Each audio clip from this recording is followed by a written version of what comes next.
دجال کیسا ہوگا؟ تو نشانی یہ بتائی جاتی ہے کہ اس دجال کی دو آنکھیں نہیں ہوں گی، ایک آنکھ ہوگی۔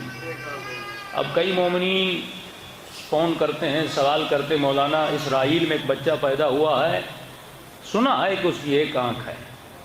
میں نے کہا اگر ایک آنکھ والا بچہ پیدا بھی ہو جائے وہ ایب نارمل ہوگا، وہ دنیا پہ حکومت کیسے کرے گا؟ ظاہر ہے اس دنیا پر حکومت کے لیے جسمانی طور پر فٹ ہونا ضروری ہے۔ تو مولانا پھر یہ کیوں کہا گیا کہ دجال کی اہم ترین نشانی یہ ہے کہ اس کے پاس کیا ہوگی؟ ایک آنکھ ہوگی۔ ہمارا شروع سے یہ مسئلہ رہا ہے، وہ شیعہ ہو یا سنی ہو، ہم ہیں لفظ پرست۔ کبھی بھی ہم تصورات میں نہ جانے کی کوشش کی ہے نہ جانا چاہتے ہیں۔ مثلا تعارف ہوتا ہے کہ بھائی علامہ عارف کاظمی آپ کے سامنے خطاب کریں گے، ہمیں آج تک علامہ کا ہی نہیں پتا۔ ہاں، چھوٹے سے چھوٹا ذاکر بھی ہو، مولوی بھی ہو، ہم اس کو لقب دیتے ہیں علامہ، کیونکہ ہم نے صرف الفاظ کو لیا، الفاظ کے مفاہیم کو نہیں لیا۔ کئی سال میں کہہ چکا کہ علامہ اسے کہا جاتا ہے جس نے کم از کم 100 کتابیں لکھی ہوں۔ میں نے تو 5 کتابچے بھی نہیں لکھے، لیکن ہمارے یہاں کہا جاتا ہے کیونکہ ہمارے پاس صرف الفاظ ہیں، الفاظ کے مفاہیم نہیں ہیں۔ دیکھیے یہی لفظ ہے، اگر مفہوم بدل جائے تو کوئی شیعہ ہے، اگر مفہوم بدل جائے تو کوئی سنی بن جاتا ہے۔ ایک لفظ ہے مولا، شیعوں کے یہاں مفہوم الگ ہے، علی کو امام بنا لیا۔ اہل سنت کے یہاں مفہوم الگ ہے، انہوں نے دوست بنا لیا۔ تو آپ سمجھ تو پا رہے ہیں کہ لفظ کتنی اہمیت رکھتا ہے۔ بھائی ایک لفظ ہے اہدنا الصراط المستقیم، ہر مسلمان اپنی نماز میں پڑھتا ہے، شیعہ بھی کہتا ہے، سنی بھی کہتا ہے، وہ جو آپ کو کافر کہیں وہ بھی کہتے ہیں۔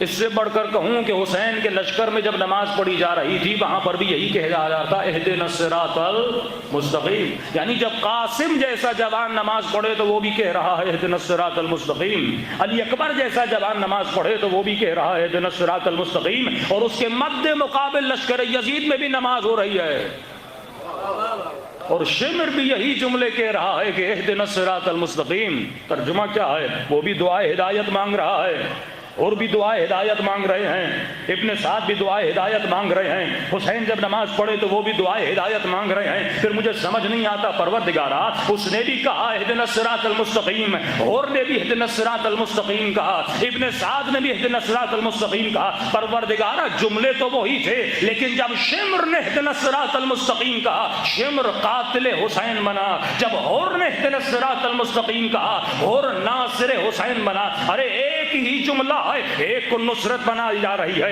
ایک قاتل بنتا ہوا نظر آ رہا ہے۔ فرق یہ ہے جب شمر اہدنا الصراط المستقیم کہہ رہا تھا شمر صرف ذکر کر رہا تھا، لیکن اور جب اہدنا الصراط المستقیم کر رہا تھا وہ ذکر بھی کر رہا تھا اور اس کے ساتھ فکر بھی کر رہا تھا۔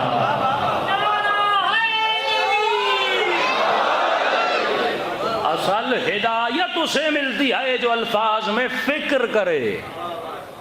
ہم ہیں ذکری شیعہ، ذکری سنی، ذکری شیعہ کہ بیٹھ جاؤ امام بارگاہ میں دن رات حسین حسین کرتے رہو۔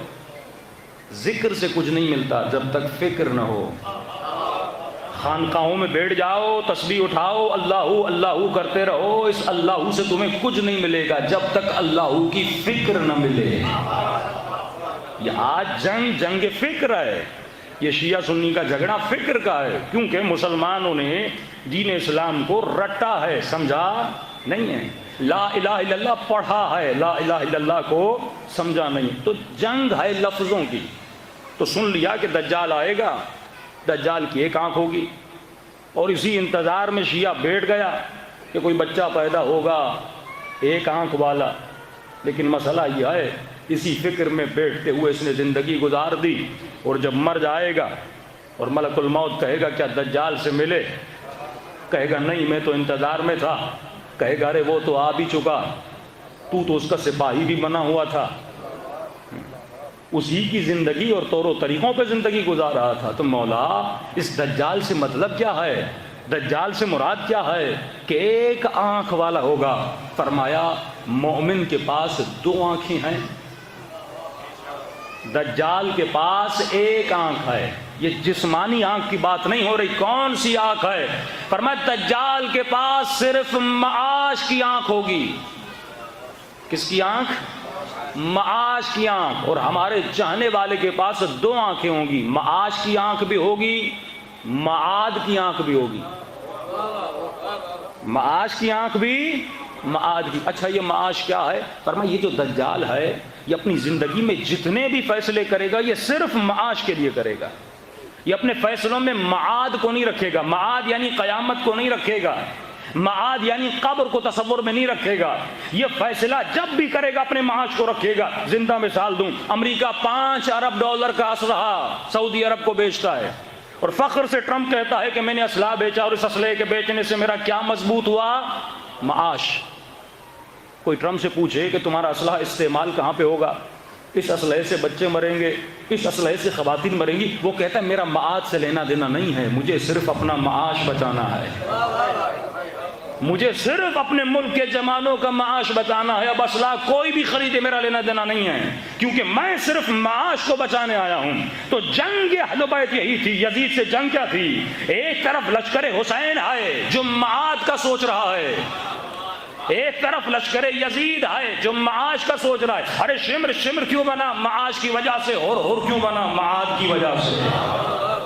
اگر اور قیامت کا نہ سوچتا, اگر اور میدان برزخ کا نہ سوچتا, اگر اور اپنی قبر کا نہ سوچتا, کبھی اور نہ بنتا. اگر اور صرف معاش کو ذہن میں رکھتا, یعنی صرف مال کو ذہن میں رکھتا, صرف حکومت کو ذہن میں رکھتا, صرف اس بدن کو بچانے کو ذہن میں رکھتا, تو کبھی بھی اور حسین کے لشکر میں نہ جاتا. لیکن ابن سعد کیوں بنا؟ کیونکہ اس کی زندگی میں جو فیصلہ تھا وہ صرف معاش کو بچانے کا فیصلہ تھا. اب یہی آپ کے ملک کا حال ہے کہ آپ کا وزیر اعظم ہر کمینے سے کمینے شخص کے ساتھ بیٹھنے کے لیے تیار ہو جاتا ہے کہ مجھے $2 ارب مل جائیں, میں ظالم سے ظالم حکمران کا ڈرائیور بننے کے لیے تیار ہوں. کیوں؟ کیا قیامت مضبوط ہوگی؟ کیا قبر مضبوط ہوگی؟ نہیں, مجھے اپنے ملک کا معاش مضبوط کرنا ہے.